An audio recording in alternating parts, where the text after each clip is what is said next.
all know, Sorrows just dropped. It reviewed very, very well. The game is really, really good. Really, really good.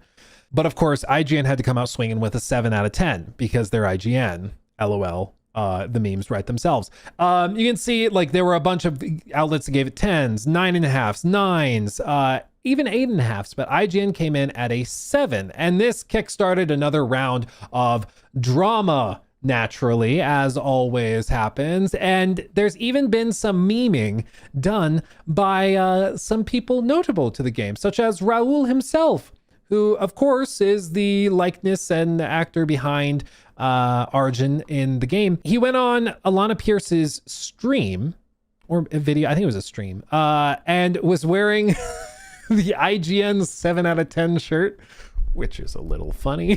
Kind of poking the bear a little bit. And this, to understand like the broader context, okay? IGN has been getting clowned on for review scores for a long time, okay? The meme is always 7 out of 10 or 6 out of 10, too much water, or too much cheese, like the Mouse PI for Hire review. That Mouse PI for Hire review got so universally clowned on that, I mean, even Moist Critical did a video on it that does millions of views. We did just an off-the-cuff stream segment that did like over 250,000, which is insane just talking about. Like, people are very, very perturbed by IGN's approach to these things.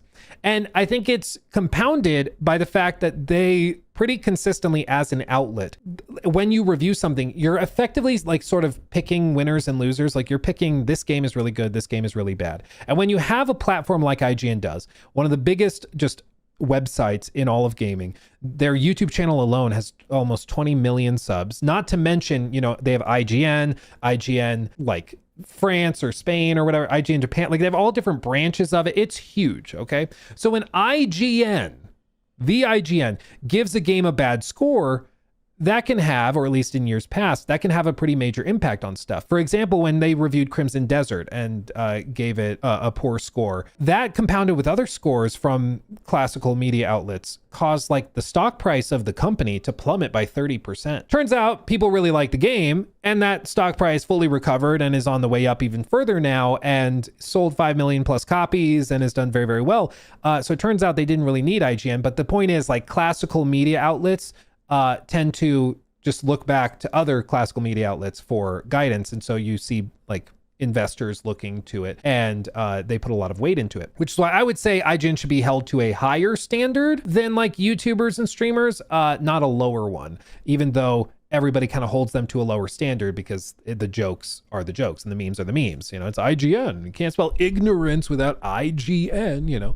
And what's frustrated me in particular, because we can point to so many examples where they like hype up High Guard and they're saying people need to stop being so judgmental about High Guard and play it, and that you should play it before you say that it looks bad or looks mediocre or what have you. And then meanwhile, and they're suggesting that if a streamer or YouTuber is negative towards a game, that's unethical of them effectively, because that could mean people losing their jobs. That could mean people getting laid off because the game underperforms, and all this acting holier than thou that they talk up and hype up a game like a High Guard or a Concord or whatever it is. And then they come out swinging and giving like Mouse PI for Hire a 6 out of 10. You know, they give it a score which everybody else understands to be bad, in a way that directly punishes, in my opinion, in a reckless way, like an indie studio, in a way that isn't quite fair.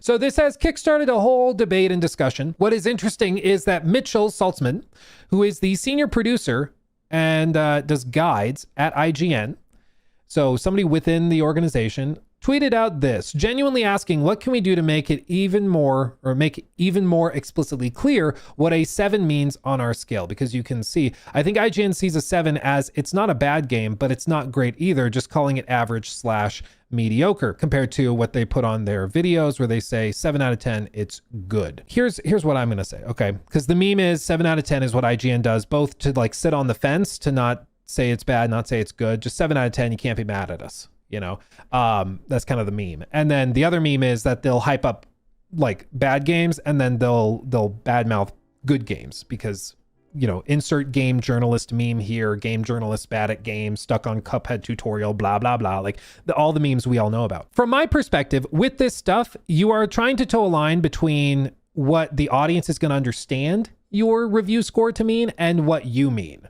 right? It's not, as far as I'm concerned, like a reviewer's job is to explain what's good, what's bad about the game, to evaluate it based on their subjective opinion, and then go and put it in a wrapper that the audience can consume and understand. I don't do review score numbers because I have found that almost every single time it creates more headaches than it's worth. It leads to more misunderstanding than it's worth. So instead, I just describe what I think of the game, break it down, and I'll use words to explain what I think of it. I think this is a masterpiece. I think this game is really good, but it's got some major problems that I think need to be fixed through patches, and then it'll be really phenomenal and amazing. Or this game is absolute dog water horse trash, and I hate it. I'll describe it, but I'm not going to just put a number on it, even though that might be like what has traditionally happened. And the reason is because across the globe, especially as games media has grown more international, there are different expectations and understandings of these numbers and what they mean. So what seems to be the case in US markets is that people look at the number scale 1 through 10 effectively the same way they look at like school grading systems. Okay. So if we have, just in case you're not from the US, if you're from the US, you're like, no, duh, Luke, but there's people, shocker, not from the US who watch these streams and might not understand how our grading system works. For us, a perfect score equates to basically an A plus, right? This would be like a 10 out of 10. So you get a perfect score, you get an A plus. 9 is where like A breaks. So this would be 9. 8 is where you cross into the B section. 7 is C. D is 6. And then literally anything below that is an F or a failing grade. Okay, so anything below 6 is a failing grade. What IGN has done is that they'll put like a 7 and say that that's good. But to American audiences, a 7 or a 70 out of 100 is a C. It's a C's get degrees. C's is considered in most American schools to be like average. So when there's a grading scale applied to scores, like when I was in college, they did this. They would take all the scores, they would grade it on a curve to make the average score a 70. And so you could theoretically score above, a perfect 10 if they did that. But it could also end up pulling your grade up from like what would have been a failing grade up to a C because they grade on a scale for the whole class. But effectively, the point is that like a C is for most people not considered good. It's considered passing. Like it's considered average, good enough, But IGN describes it as good. So they give a game a score of a 7 out of 10 and then they are like shocked that people's reactions are negative. For example, if we pull up their full grading scale, they actually have a dedicated page. I don't know if you do this, but they have an entire page on their reviewing scale. So a 10 is considered a masterpiece. 10 is considered a masterpiece. 9 is considered amazing. 8 is great. 7 is good. 6 is okay. And then 5 is mediocre. 4 is bad. 3 is awful. 2 is painful. 1 is unbearable. Okay. My problem with this scale, and the reason why I think number scales just end up being kind of stupid, is because to the layman, anything below a 7 is roundly considered to be just bad. Full stop, capital B, bad. Even if you meant it's okay. That's not what the average person's perception of that score is. And this is where it's why the number scale just gets so stupid, is because to different people in different countries, that score might mean one thing or another. Like we've had people in chat say, well, actually where I am from, I would expect 5 to be average because it's in the middle. So 5 is average, dead center of the middle. 10 is absolutely exceptional. 1 is absolutely exceptionally terrible, But depending on where you're from and your expectations and your understanding of all these things, your interpretation of that score is going to be different, which means that as a method of communicating to your audience the quality of a game, it's just a bad tool to do that. And the fact that there's so much disdain and gnashing of teeth surrounding these review scores, I think that's proof positive that giving a game a number score is not effective in communicating the value of a game. If they say that Mouse PI for Hire is a 6 out of 10, they mean it's okay, which to most people would be like a C. But a 6 out of 10 is a D. That's in American schooling grading, that's a bad score. That is, you're getting called in and you're sitting down with the principal and your parents. You know, you're getting to talking to, because you got to step it up. You're not getting to college with that. That's not okay. You know, a 6 out of 10 in school is not okay. That's a problem. That's a big problem. So people go into it with this baggage and expectation of this. And from my point of view, like, there's been some interesting takes on this with all these. Khalif posted a couple of messages discussing this. So like Bobby initially replied, I don't agree. If you know your target audience interprets a 7 as barely passed because of cultural influences, such as American schools mainly, then you need to meet them where they are at and come up with a different paradigm. Otherwise, it's a failure of the communicator. Which is kind of where I'm at.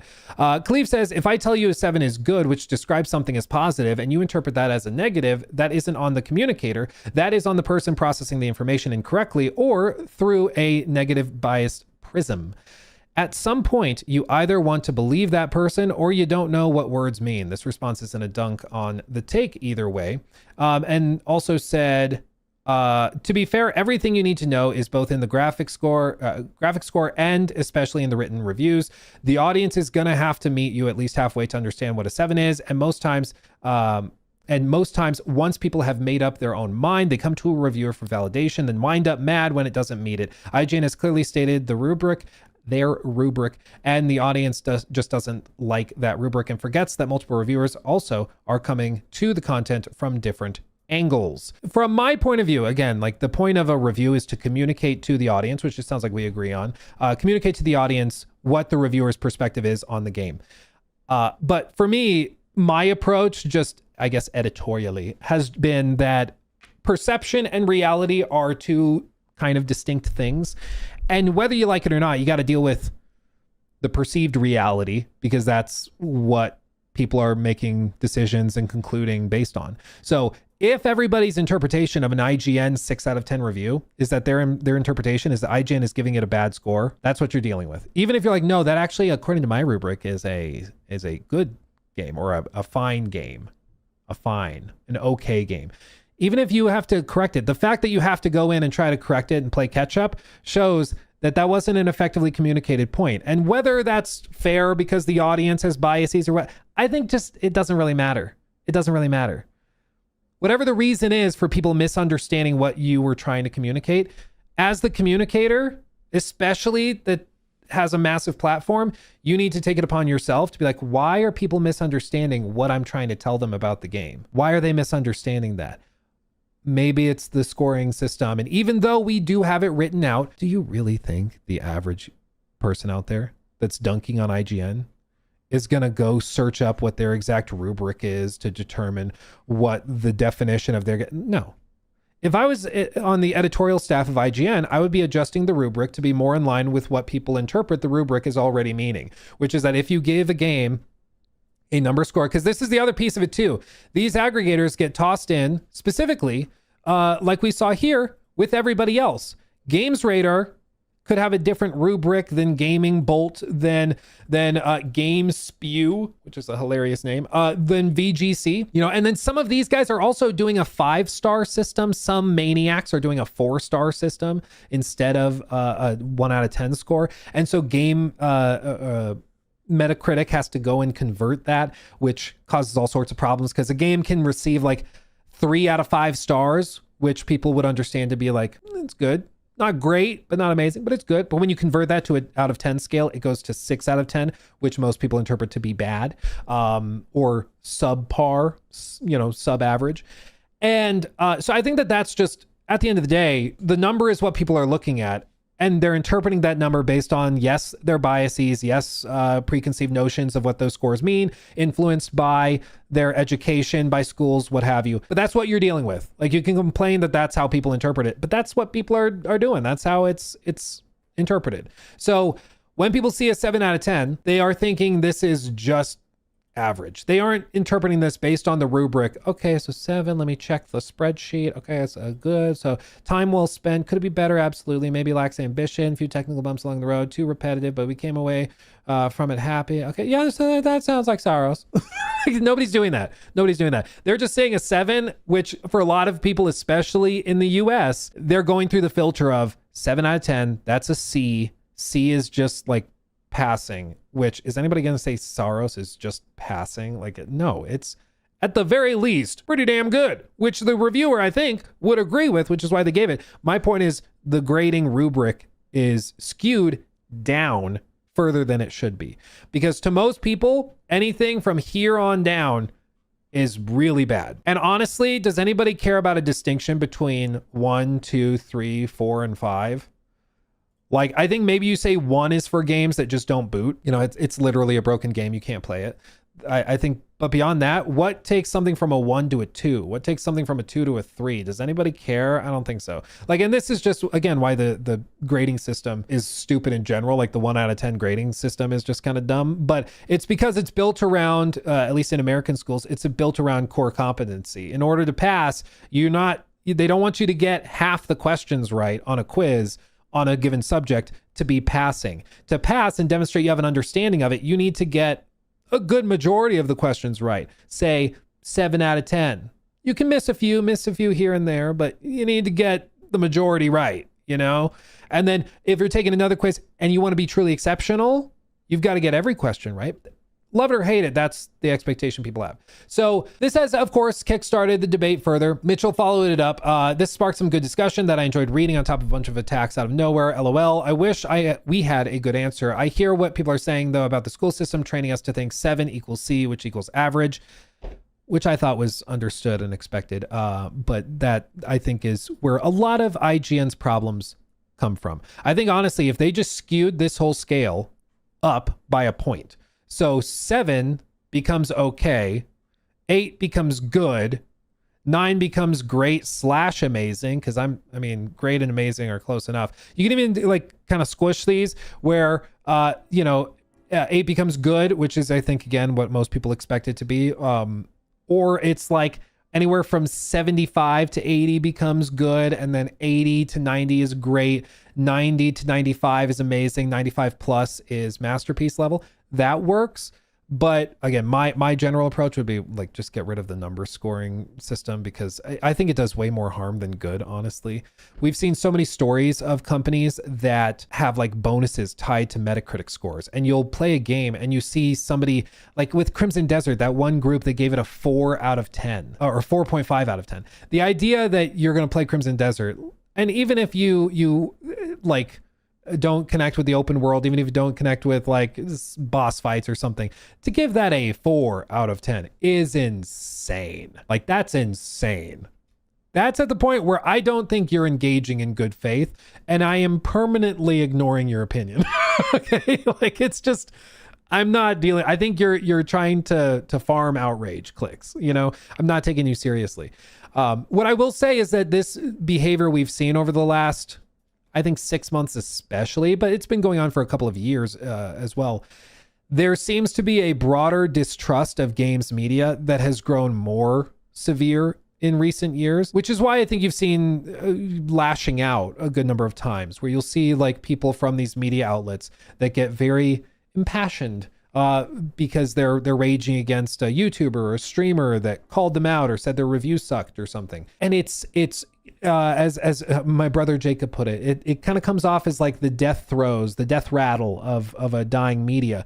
But I don't think it should die. I think it's important to have a healthy games industry media. I think it's important to have an institutional media paired with the independent media. I think that balance keeps everybody accountable. It shouldn't be a total free-for-all. I think there should be true games journalists that are doing game journalism, that are secure in their jobs and are able to do investigative reporting, and to have those connections with the upper echelons of the corporate management structure and stuff. Things that, you know, smaller independent YouTubers and streamers wouldn't have access to. I think that is healthy for the industry.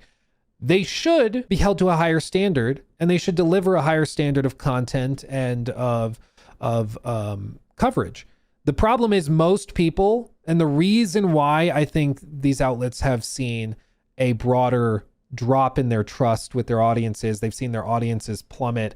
The volume of people going to them for games coverage has plummeted versus coverage for standard or for typical games with streamers and YouTubers and TikTokers and stuff. The reason all of that's happening is because of their actions. It's because of the product that they've been putting out being lackluster and mediocre, and their standards being comparably lower than even independent media.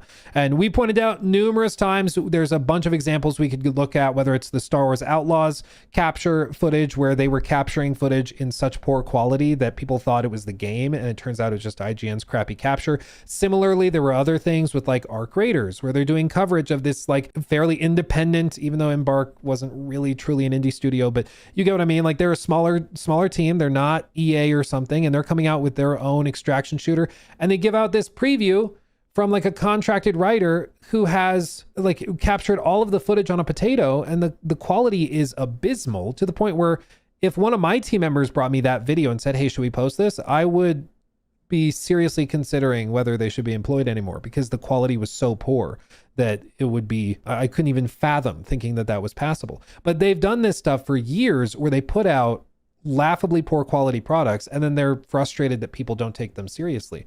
It's because if you want to be taken seriously nowadays, there's a lot more competition. You got to raise your standards. You got to be more competitive. And they just haven't gotten more competitive. Their quality has, at the very least, plateaued. I would argue it's potentially even dropped, because they've even lost a lot of talent that they used to have. People that used to work at IGN have left and go and work independently. It's an antiquated model, and they don't really have an answer for it. So it's a fascinating discussion. I think the discourse around IGN specifically, they've absorbed a lot of the frustration people have had with broader games media because they're the biggest, and that's just going to happen. But I think the reason why you're seeing all this discourse is because it's just been a broader frustration that a big outlet like IGN that has lower standards than they should has outsized influence on the industry. And it's just stupid that that's how it works. And they should hold themselves to a higher account. They should, I'm glad that like Mitchell is reaching out, trying to understand why people are having this reaction, why people look at a review from IGN and laugh and scoff and mock it. I think that's good. I hope they actually act on it. And I think the first step would be to rework the grading rubric in a more constructive way that aligns closer with what your audience actually interprets it as. Yes, you can put a subheader on it. Yes, you can have a rubric posted on your website. But if everybody's interpretation of your score is X, even though you meant Y, that's a problem. And you got to figure out how to deal with that. So anyway, we'll leave it there. I got to stop talking about IGN or I'll get lightheaded.